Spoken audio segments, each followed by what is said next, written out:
It all started with a dream that felt so vivid, so alive, it almost scared me. I had spent months working on this idea, pouring my heart into what I believed could change lives. My startup wasn't just another tech gimmick. It was a solution to a real problem people faced every day. But when I finally gathered the courage to share it with my family over dinner, I never expected their reaction to cut deeper than any knife ever could. The room was quiet at first, too quiet. As I explained my vision, my parents exchanged glances, their faces unreadable. Then came the laughter, not polite chuckles, but loud, dismissive bursts of mockery. "This is what you've been wasting your time on," my dad barked, his voice dripping with disdain. "Do you really think anyone cares about this nonsense? It's childish and unrealistic." My mom chimed in next, her tone sharp enough to pierce through me. "You're throwing away everything we've worked for. A stable job, a secure future, that's what matters, not some pipe dream." I tried to defend myself, my voice trembling as I spoke. "But Mom, Dad, this isn't just a hobby. I've done the research. There's demand for this." That's when things escalated. My father slammed his fist on the table, causing the plates to rattle. "Enough," he roared, his face red with anger. "If you insist on chasing this ridiculous fantasy, then don't bother coming home again. You'll be dead to us." The air froze. My stomach churned like I'd been punched in the gut. Dead to them? How could they say that? These were the people who raised me, who claimed to love me unconditionally. Yet here they were, ready to cast me aside because I dared to dream differently. That night, I lay awake staring at the ceiling, replaying their words over and over in my head. Was I wrong? Was my idea truly foolish? Doubts crept in like shadows, threatening to consume me. For days, I avoided looking at my laptop, afraid to face the project that now felt tainted by rejection. But deep down, something inside refused to let go. That tiny spark of belief, the one that whispered, "You can do this," kept flickering despite the storm around it. And so, against all odds, I decided to keep going. Because sometimes, proving others wrong becomes the fuel you need to prove yourself right. The weeks following that fateful dinner felt like living in a nightmare I couldn't wake up from. My parents didn't just disapprove, they cut me off completely. No more financial support, no safety net, nothing. For the first time in my life, I was truly alone, and the weight of it crushed me. Rent became an impossible mountain to climb, so I started couch surfing at friends' places, carrying my laptop everywhere like it was both my lifeline and my burden. To make ends meet, I took a part-time job as a barista at a small cafe called Brew Haven near downtown Los Angeles. The hours were grueling, but what choice did I have? Every penny counted when your bank account hovered dangerously close to zero. But even worse than the exhaustion was the loneliness. Nights were the hardest. After closing shifts at the cafe, I'd sit on park benches or cramped corners of my friend Jake's apartment, staring blankly at my screen, trying to code while fighting back tears. Doubts gnawed at me constantly. What if they're right? What if this is all just a waste of time? And then came the text message from my mom. Just 5 words, but they hit me like a freight train. "You've disappointed us. We can't take this anymore." I read those words over and over until they blurred together, each one slicing deeper into my already fragile resolve. Was this how it ended, with everyone turning their backs on me? I wanted to scream, to cry, to give up, but something inside refused to let me surrender. That tiny spark of defiance burned brighter with every challenge thrown my way. One particularly brutal day, after pulling a double shift at the cafe and spending hours debugging my app late into the night, I collapsed. Literally collapsed. One moment, I was rushing to catch the bus home. The next, I woke up in a hospital bed with Emma, my closest friend and unofficial co-conspirator, sitting beside me. She looked exhausted but determined. "You scared me," she said softly. "You're running yourself into the ground, Ethan. Why won't you ask for help?" "I don't deserve it," I muttered, ashamed. "Don't be stupid," she shot back, her voice firm. "You're doing something incredible here. Don't let them break you." Her words lingered long after she left. They weren't just encouragement, they were a reminder that giving up meant letting my parents win. And I couldn't do that, not yet, not ever. So, despite the fatigue, the fear, and the constant ache of rejection, I kept going. Because sometimes, survival isn't about hope, it's about sheer stubbornness. After the hospital visit, I realized I couldn't keep going like this half-hearted and barely scraping by. If I wanted my startup to survive, I needed funding, real funding. So, with trembling hands, I pieced together every last penny I could find. I begged Emma to lend me some cash, sold off old gadgets I no longer used, and even borrowed money from Jake, who reluctantly handed over $500 with a sigh. "You're insane," he muttered as he counted out the bills. It took me weeks of scrimping, saving, and sacrificing just to scrape together $10,000, a laughably small amount in the world of tech startups, but it was everything to me. Every dollar came from sleepless nights working double shifts at Brewhaven, cheap meals of instant noodles, and skipping bus rides to walk miles instead. This wasn't just money, it was months of sweat, exhaustion, and sheer determination bundled into one fragile stack of hope. When I finally secured an investor named Gregory Wallace, a name Emma had mentioned during one of her late-night pep talks, I felt like I'd been given a lifeline. At first, he seemed interested. "Your idea has potential," he said after our initial meeting, his tone calm but encouraging. He promised to match my $10,000 investment if I could finalize the prototype within 2 months.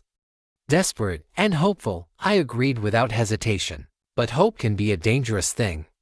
2 weeks later, the money disappeared, all of it. The bank statements showed transfers I didn't authorize, and when I tried contacting Gregory, his phone was disconnected. My stomach dropped as reality sank in. I'd been played. That $10,000 wasn't just an investment, it was my entire life savings. Every dollar I'd earned from barista shifts, every cent I'd sacrificed for months, gone in an instant. For days, I sat in my dingy studio apartment staring at the cracked ceiling, replaying every moment of that deal in my head. How could I have been so naive? Who trusts someone blindly when they're already drowning? I felt like a fool, betrayed not only by Gregory but also by my own desperation. The walls of my tiny rented room seemed to close in on me, suffocating me with failure. Yet somehow, I kept moving forward. Maybe it was pride, or maybe it was sheer stubbornness, but I refused to let this setback define me. With no other options, I doubled down on coding, working 18-hour days fueled by caffeine and sheer willpower. My diet consisted entirely of cheap ramen and stale granola bars because even grocery shopping felt like a luxury now. Sleep became optional at best, 3 hours scattered throughout the day. Dark circles formed under my eyes, and my clothes hung looser on my frame, but none of that mattered. What mattered was proving to myself more than anyone else that I could still fight. Emma visited once, taking one look at my disheveled appearance before sighing. "You're killing yourself for this," she said, shaking her head. "Is it worth it?" I paused, fingers hovering over the keyboard. Was it worth it? Could I really turn this mess into something meaningful? For a moment, doubt crept back in.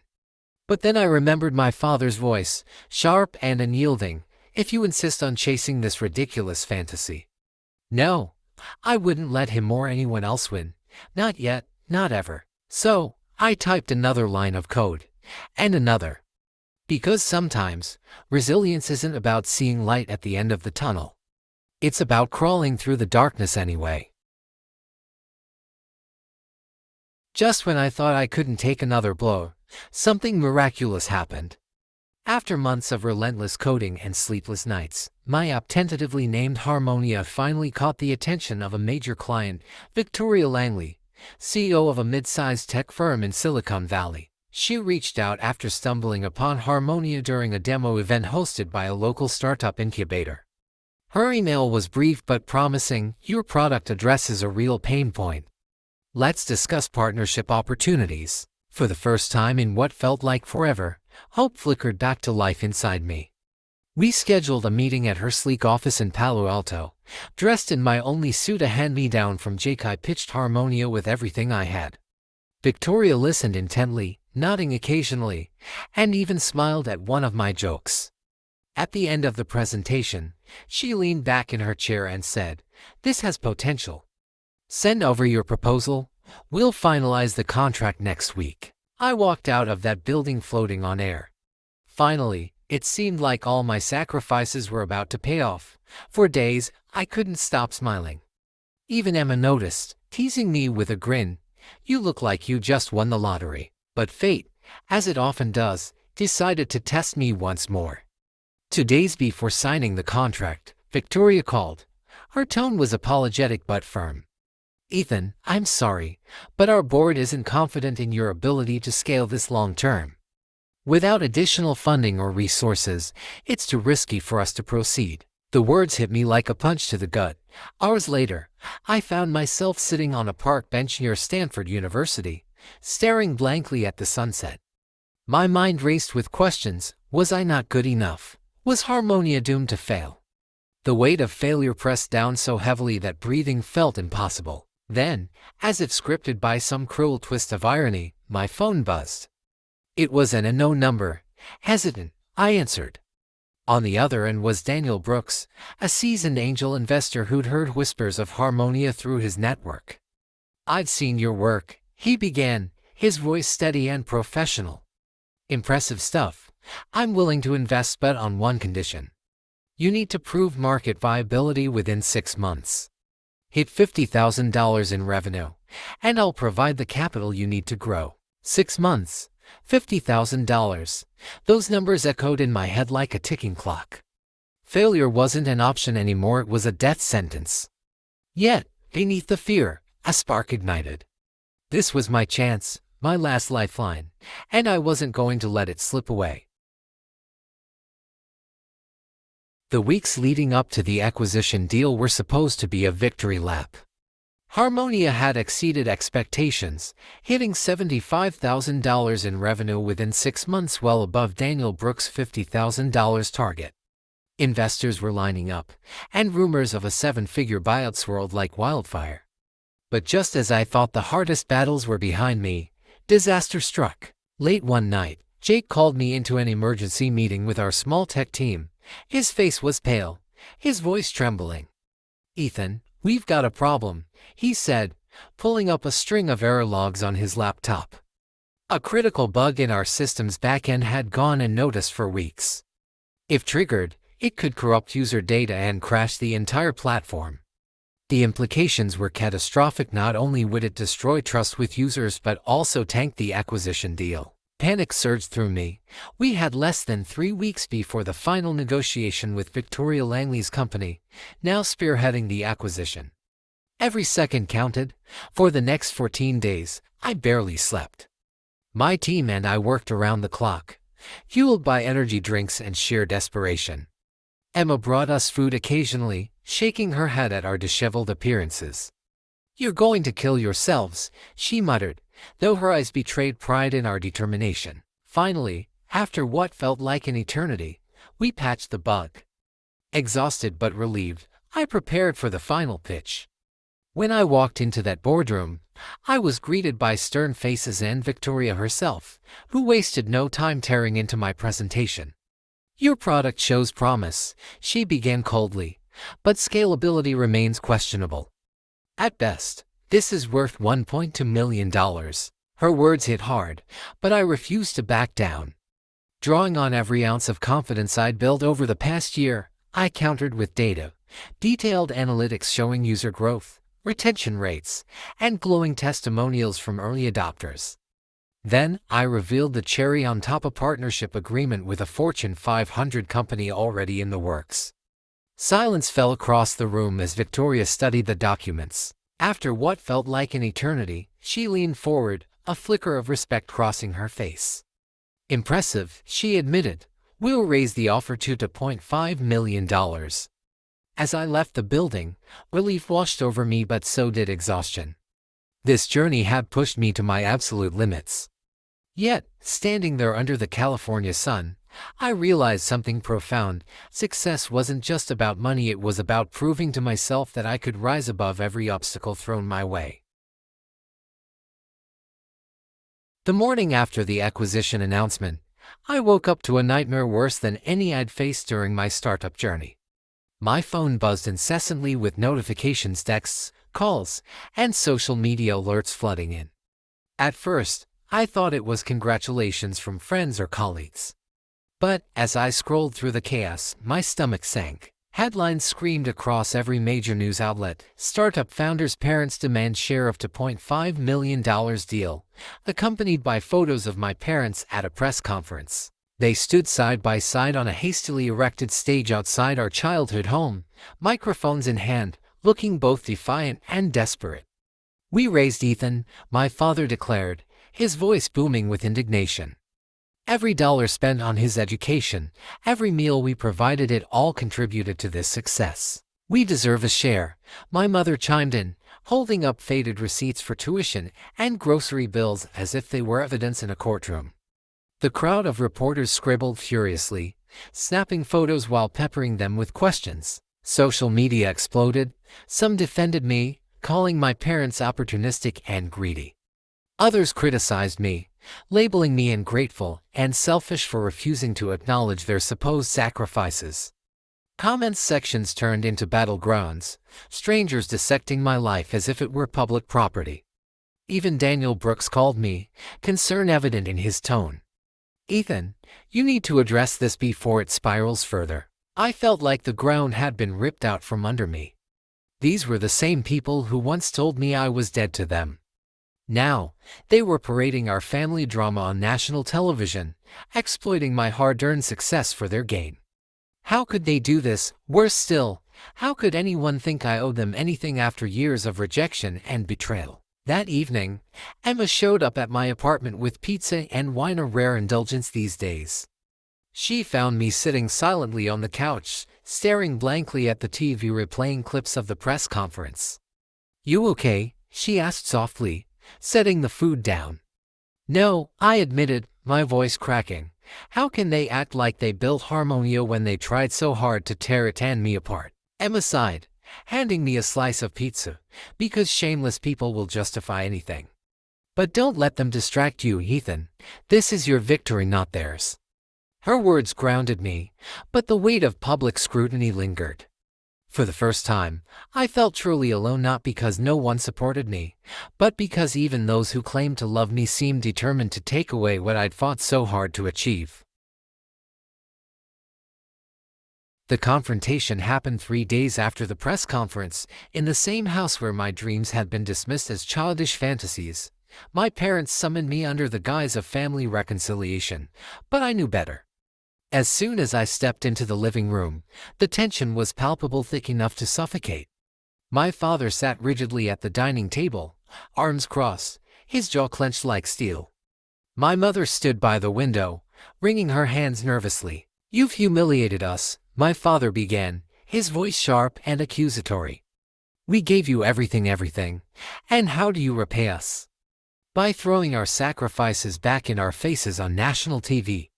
I opened my mouth to respond, but he cut me off. "Ungrateful, that's what you are. Ungrateful and selfish.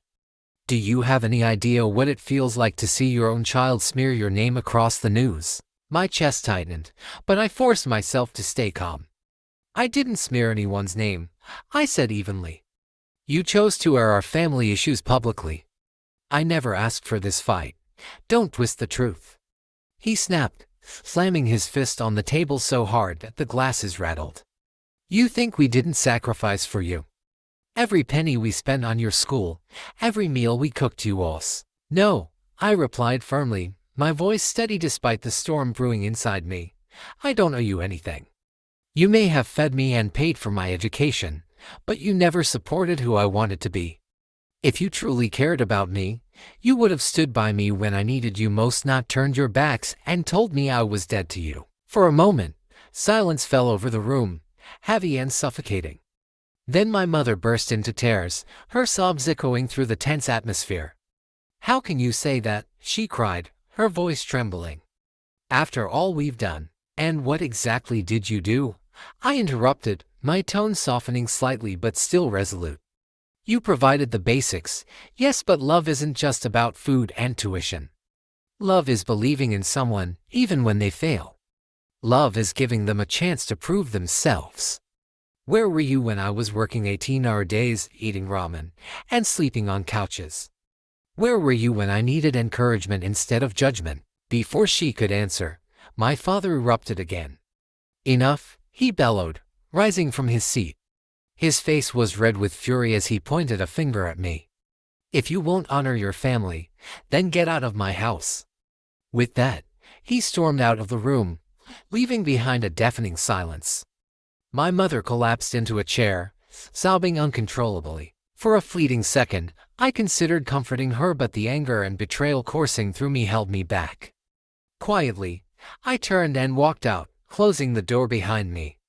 The echoes of their accusations lingered, but so did my resolve. No one could take away what I'd earned, not even them.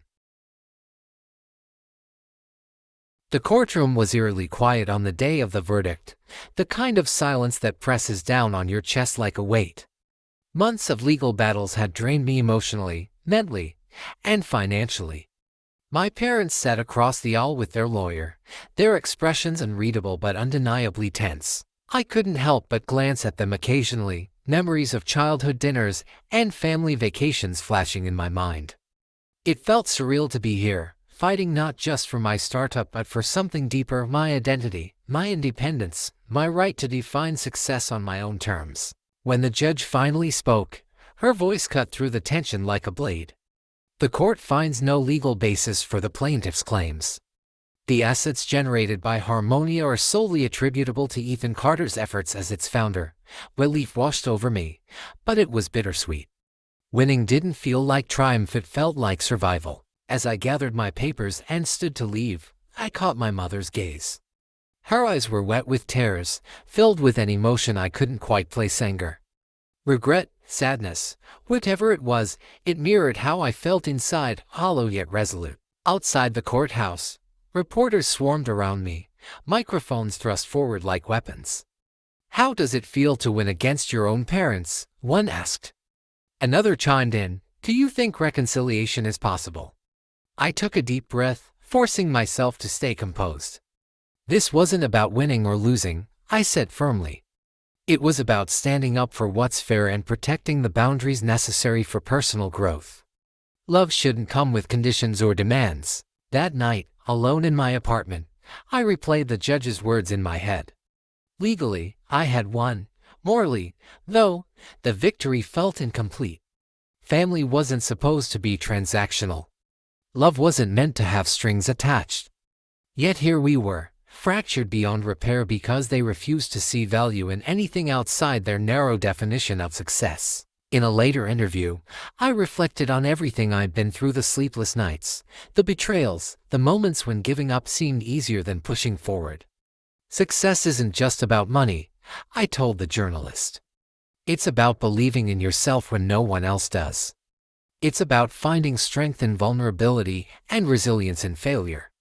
Stay committed to your path but never compromise your principles. Because at the end of the day, those principles are what define you: not wealth, not validation, not anyone else's expectations. As I walked away from the camera, I realized something profound. I hadn't just built a startup, I'd rebuilt myself. And sometimes, that's the hardest and most rewarding journey of all.